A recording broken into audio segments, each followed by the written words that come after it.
मेरी पत्नी हर रोज एक तस्वीर को चूम कर सोती थी। वह उस तस्वीर को अपने कपड़ों में छिपा कर रखती और आगे हमेशा लॉक लगा देती। रात होते ही उस तस्वीर को चूमे बिना उसे नींद नहीं आती। एक दिन मैंने उस तस्वीर को हाथ में लेकर देखना चाहा, तो वह पागल जैसी हो गई। जब मैंने वो तस्वीर देखी तो दोस्तों, मेरा नाम गोपाल है। मेरी पढ़ाई पूरी होने के बाद जब घर में मेरी शादी का जिक्र होना शुरू हो गया, तो मुझे मानो बिल्कुल भी अच्छा नहीं लग रहा था। मैं अभी शादी नहीं करना चाहता था, क्योंकि मुझे एक नौकरी करनी थी जिसकी वजह से मैं इतनी मेहनत कर रहा था। लेकिन माँ पिताजी को मेरी मेहनत से ज़्यादा मेरी शादी की ही पड़ी थी। वह लोग जोर ज़बरदस्ती करने लगे और कहने लगे कि हम लोगों का कोई भरोसा नहीं है, कब इस दुनिया को छोड़कर चले जाएं। इसीलिए हम तुम्हारी शादी देखना चाहते हैं। मैंने हर बार उन लोगों को बहुत मना किया, लेकिन मेरी आखिर में चलने कहाँ वाली थी। माँ ने अपनी कसम देते हुए मुझसे कहा कि हमारी एक ही तो इच्छा बची है, अगर इसे भी तुम पूरा नहीं करोगे तो हम लोग क्या करेंगे। तभी माँ की कसम के आगे तो भला मुझे झुकना ही पड़ा। अब मेरी शादी के लिए लड़की देखना शुरू हो गया था। पिताजी ने अपने दोस्तों में और रिश्तेदारों में मेरे लिए लड़की तलाशने के लिए सबको बोल दिया और काफ़ी तलाश बीन करने के बाद मेरे लिए एक लड़की मिल गई। लड़की का नाम स्नेहा था। स्नेहा ग्रेजुएशन कर रही थी और इसी साल उसकी ग्रेजुएशन कंप्लीट होने वाली थी। तो उसके घर वालों ने ग्रेजुएशन होते ही शादी करने का फैसला कर लिया। अब तो मानो मैं और भी दुखी रहने लगा कि पता नहीं लड़की कैसी होगी, और मैंने तो उसे देखा तक नहीं, ना ही उसे कोई बात की। एक नज़र देख लेता तो भी तसल्ली हो जाती, क्योंकि स्नेहा के परिवार में शादी से पहले लड़का उसे देखे या लड़की लड़के को देखे, यह बिल्कुल भी सख्त मना था। सब लोग इस चीज़ को गलत मानते थे। इसीलिए माँ पिताजी ने जाकर मेरे लिए लड़की पसंद कर ली। मुझे माँ पिताजी के फैसले पर पूरा विश्वास था, लेकिन फिर भी मेरे मन में एक झिझक थी कि एक बार मैं अगर लड़की खुद देख लेता तो अच्छा रहता, क्योंकि कल को पता नहीं स्नेहा का स्वभाव कैसा होगा, वह दिखने में कैसी होगी। मुझे पूरी जिंदगी उसके साथ गुजारनी है। इसीलिए यह फैसला तो मेरा होना ही चाहिए। लेकिन मैं आखिर करता भी क्या। माँ पिताजी ने तो हाँ कर दी, लेकिन स्नेहा के परिवार वालों ने बिल्कुल सख्त मना कर दिया कि शादी से पहले ना तो हमारी लड़की लड़के के पास मिलने जाएगी और ना ही हम लड़के को आने देंगे। खैर, अब क्या होने वाला था। धीरे धीरे शादी का दिन आया और मेरी और स्नेहा की शादी हो गई। अब स्नेहा को मैं दुल्हन बनाकर अपने घर ला चुका था, और शादी की पहली रात जब मैंने स्नेहा को देखा तो देखता ही रह गया, क्योंकि स्नेहा दिखने में इतनी ज़्यादा सुंदर थी। लंबे लंबे बाल और पूरे गोरे रंग वाली स्नेहा मेरे एक बार देखते ही मन को भा गई। अब तो मैं स्नेहा को दिल दे बैठा था और स्नेहा से प्यार भी करने लगा था। मन ही मन सोच रहा था कि मैं खाम खा इतना परेशान हो रहा था और दुखी हो रहा था, जबकि माँ पिताजी ने तो मेरे लिए परियों से भी सुंदर लड़की तलाश करके दी है। स्नेहा बहुत ही सुंदर और सुशील लड़की थी। खैर, मैंने और स्नेहा ने अपने नए जीवन की शुरुआत की और ऐसे ही दिन निकलते गए। स्नेहा ने पूरे घर को इस कदर संभाल रखा था कि मानो वे इस घर की बेटी ही हो, और माँ पिताजी ने भी स्नेहा को अपनी बेटी की तरह ही रखा। स्नेहा माँ पिताजी की ऐसी सेवा करती मानो वह उसके ही माता पिता हों, और मेरी हर छोटी बड़ी ज़रूरतों का पूरे ही मान सम्मान से ध्यान रखती हो, और हमेशा मेरी हर ज़रूरतों को पूरा करते पूरा दिन घर का काम करती है। माँ पिताजी की सेवा करती और रात को मेरे घर पर आने के बाद मेरी सेवा में लग जाती। मैं तो मानो धन्य हो चुका था कि इतनी अच्छी सुंदर और सुशील पत्नी मुझे मिल गई है। स्नेहा ने संस्कारी होने के साथ सुंदरता का भी गुण प्राप्त किया हुआ था। अब तो मैं अपने जीवन में बहुत खुश था, क्योंकि मेरे मन में ख्याल आया कि मैं बेवजह जी डर रहा था और शादी के लिए मना कर रहा था। लेकिन अभी मेरी सारी शंकाएं दूर हो चुकी थीं, क्योंकि स्नेहा का स्वभाव और रहन सहन बिल्कुल मेरी तरह ही था और वह सीधी सादी संस्कारी लड़की थी। अब तो मैं स्नेहा के साथ अच्छी बॉन्डिंग में रहने लगा और स्नेहा की हर बात को मानने लगा, क्योंकि मैं स्नेहा से इतना प्यार जो करता था। स्नेहा जो भी बोलती, मैं उसकी हर डिमांड को एक बोल में ही पूरा कर देता था। खैर, ऐसे ही दिन निकलते गए। एक दिन मैंने गौर किया, स्नेहा रात को सोने से पहले अपने कबर्ड में जाकर अपने कपड़ों के बीच से एक तस्वीर निकालती है और उसे चूम कर वहीं पर वापस रख देती है और अपने इस अलमारी को वापस से लॉक कर देती है। यह काम वो रोज करती है, लेकिन इतने दिनों तक मैंने कोई ध्यान नहीं दिया। मैंने सोचा कि ऐसे ही अपने कपड़े सही कर रही होगी, लेकिन जब मैंने आज उसे ध्यान से देखा तो मुझे पता चला कि वह एक तस्वीर को चूमती है। मेरे तो सब कुछ समझ से बाहर हो गया था कि आखिर वह तस्वीर है किसकी और स्नेहा ने इसके बारे में मुझसे क्यों नहीं जिक्र किया। आखिर में उसका पति था मैं। मेरा पूरा हक था कि स्नेहा मुझे हर बात कहे, लेकिन स्नेहा ने शायद मुझे इतना ज़रूरी नहीं समझा। मैंने उस बात को ज़्यादा ध्यान में नहीं लिया। मैंने सोचा कि ऐसे ही अपने माँ पिताजी की तस्वीर को देखती होगी। खैर, अब तो रोज़ाना का काम हो गया। स्नेहा उसका अलमीरा को सोने से पहले खोलती और उस तस्वीर को चूमकर वापस कपड़ों में रख देती। जब कभी मैं उसकी चाबी मांगता तो स्नेहा गुस्से से आग बबूला हो जाती और बोलती है कि उसमें सिर्फ मेरे कपड़े हैं, आपके लेने की कोई भी चीज़ नहीं है, तो भला आप उसको क्यों खोलना चाहते हो। मैं उसी बात को वहीं ठप कर देता, क्योंकि मैं बेवजह घर में तमाशा नहीं चाहता था। इसी के चलते अब हम दोनों के बीच अक्सर झगड़ा होने लगा। मैं हर बात उस अलमीरा की चाबी मांगता, लेकिन स्नेहा चाबी को मांगते ही कुछ अजीब सा व्यवहार करने लगती। अब तो मुझे स्नेहा का स्वभाव बिल्कुल भी अच्छा नहीं लगता था। मैंने जिस स्नेहा को अपने घर दुल्हन बनाकर लाया था, वो अब बिल्कुल बदली हुई सी हो गई थी, क्योंकि स्नेहा पहले माँ पिताजी का ख्याल जैसे रखती थी, वैसे मेरी प्रति उतनी ही लापरवाह हो चुकी थी। मुझे बहुत गुस्सा आता जब स्नेहा मेरे साथ ऐसा बर्ताव करती थी, तो मुझे कुछ भी समझ में नहीं आ रहा था कि आखिर स्नेहा यह सब कर क्यों रही है। मैंने एक दिन स्नेहा से पूछते हुए कहा कि आखिर यह सब हो क्या रहा है, आखिर ये तस्वीर है किसकी जिसको तुम रोजाना चूमती हो। तभी स्नेहा कहने लगी कि आपको इससे कोई मतलब नहीं है। क्या मैं आपकी निजी मामलों में अपनी बात रखती हूँ जो आप ऐसे कर रहे हो।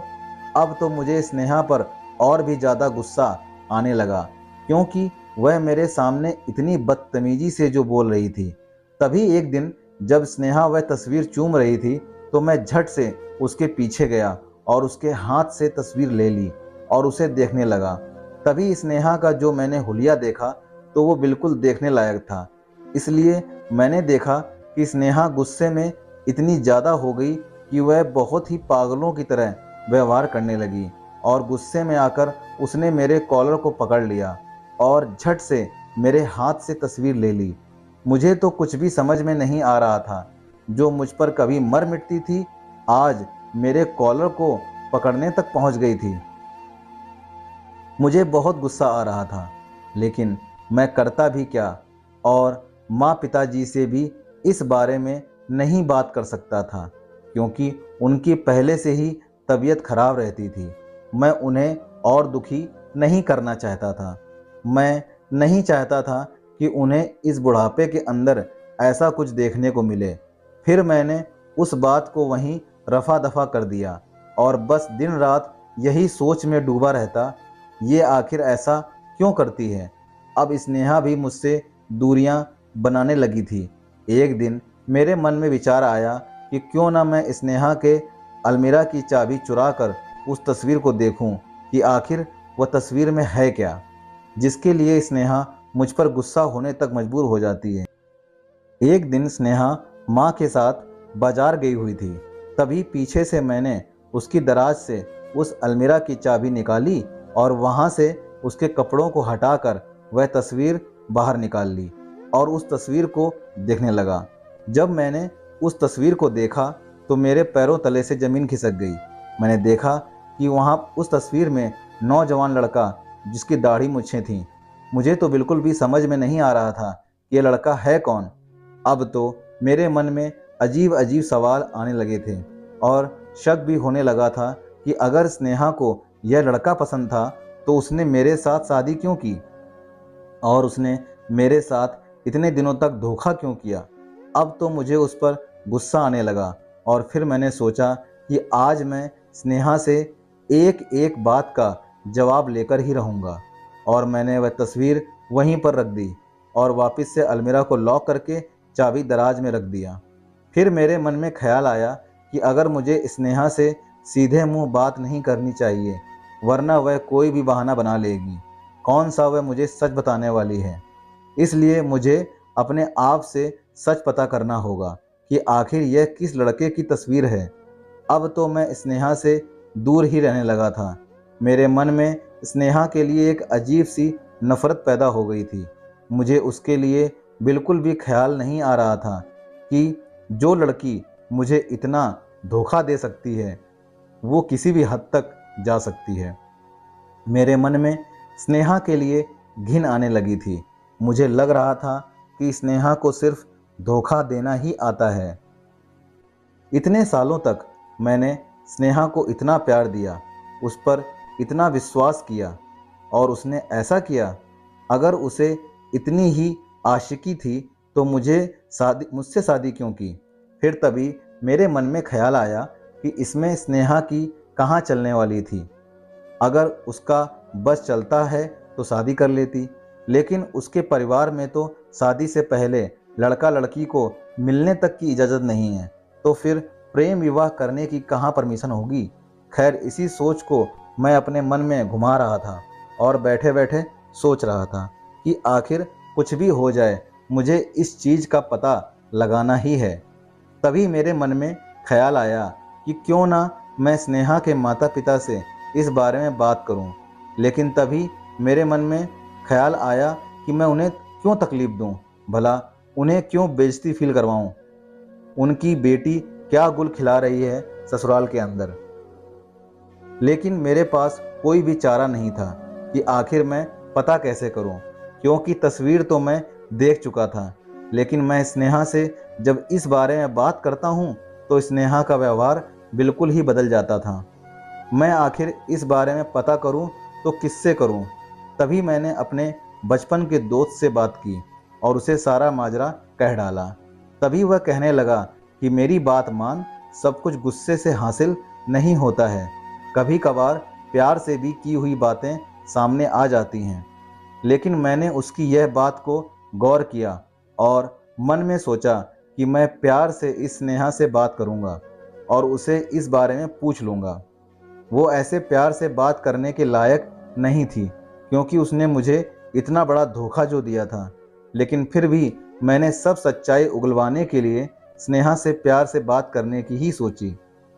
जब मैं कमरे में गया तो वो अपने बेड पर बैठी थी।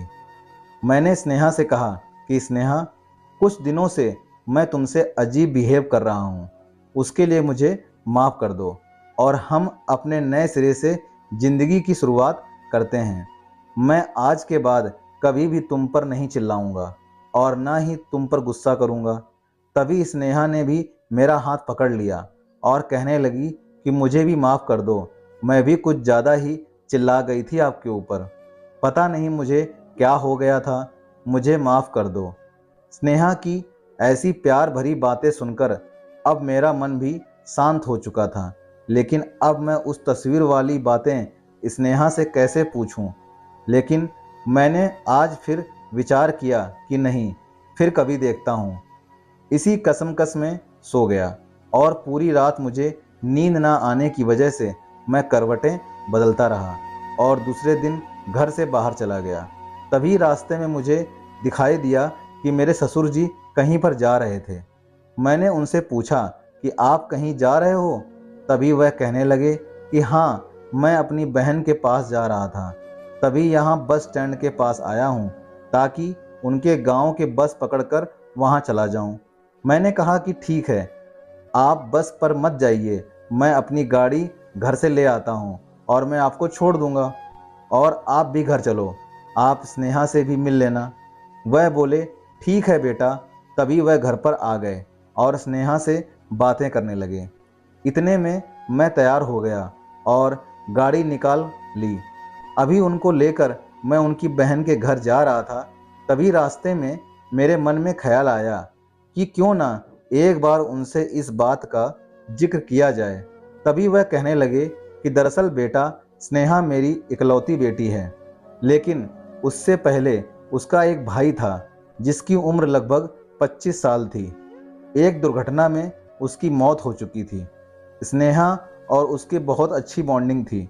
उसे अपने भाई से इतना ज़्यादा प्यार करते करते थे कि उसे आज तक नहीं भुला पाई और हमेशा कोई भी काम शुरू करने से पहले या सोते जागते से पहले अपने भाई की तस्वीर को ज़रूर देखती है। उनकी यह बातें सुनते ही मेरा दिमाग का सारा वहम निकल गया। अब मुझे समझ में आ चुका था कि आखिर स्नेहा उस तस्वीर को क्यों चूमती है और वह तस्वीर में था कौन। तभी मैंने बिना देरी किए अपने ससुर से पूछा कि क्या आपके बेटे की तस्वीर स्नेहा देखती है। तभी वह कहने लगे कि हाँ, स्नेहा के पास राघव की एक तस्वीर है जो उसने आखिरी वक्त खिंचवाई थी। स्नेहा उसे हर वक्त अपने पास ही रखती है, हमेशा उसे चूमती है, क्योंकि वह अपने भाई को अभी तक नहीं भुला पाई है। वह अपने भाई से इतना ज़्यादा प्यार करती है कि राघव भी स्नेहा से बहुत प्यार करता था। शायद राघव के इतने प्यार की वजह से वो आज तक उसे अपने विचारों में रखती है। तभी मैंने झट से उन्हें उनकी बहन के पास छोड़ा और घर पर आ गया। घर पर आते ही मैंने स्नेहा के सामने अपने हाथ जोड़ दिए और कहने लगा कि मुझे माफ़ कर दो, मुझसे बहुत बड़ी गलती हो गई। तभी स्नेहा कहने लगी कि क्या हुआ, किस बात की माफ़ी मांग रहे हो। तभी मैंने स्नेहा को सारी बात कह डाली। अब स्नेहा की आंखों में आंसू आ चुके थे, लेकिन मेरी आंखों से भी आंसू नहीं सूख रहे थे। मुझे बार बार यही अफसोस हो रहा था कि मैंने यह कैसा शक कर लिया। बिना जान पहचान किए, बिना पूरी बात जाने मैंने स्नेहा के भाई को उसका आशिक बना दिया और बेवजह उस पर गंदे शक करने लगा और इतने दिनों तक उसे भी डांटने लगा था। अब तो मेरी शर्म से पूरी तरह आंखें झुक चुकी थीं। मुझे बिल्कुल भी समझ नहीं आ रहा था कि मैं अपनी गलती का कैसे पश्चाताप करूं। दोस्तों, हमें किसी पर भी शक करने से पहले पूरी सच्चाई जानना ज़रूरी है, उसके बाद ही उस पर शक करना चाहिए, जैसा कि इनके साथ हुआ। तो दोस्तों, ये थी हमारी आज की कहानी। उम्मीद करते हैं आपको पसंद ज़रूर आई होगी। आपका दोस्तों इस कहानी के बारे में क्या कहना है, हमें कमेंट बॉक्स में कमेंट करके बता दीजिएगा। साथ ही साथ अगर मेरे चैनल पर नए हो तो वीडियो को लाइक करके चैनल को सब्सक्राइब कर दीजिएगा और साथ में आपके दाहिने तरफ एक बेल आइकन बना हुआ है, उसको दबाकर ऑल पर सेट कर दीजिएगा, ताकि आपको आने वाली सारी वीडियो मेरी सबसे पहले आपके चैनल पे दिखाई दें। तो दोस्तों, मिलते हैं अगली इसी तरह की सच्ची और अच्छी कहानी में। तब तक के लिए दोस्तों, जय हिंद, जय भारत। खुश रहिए दोस्तों, आबाद रहिए। जय हिंद।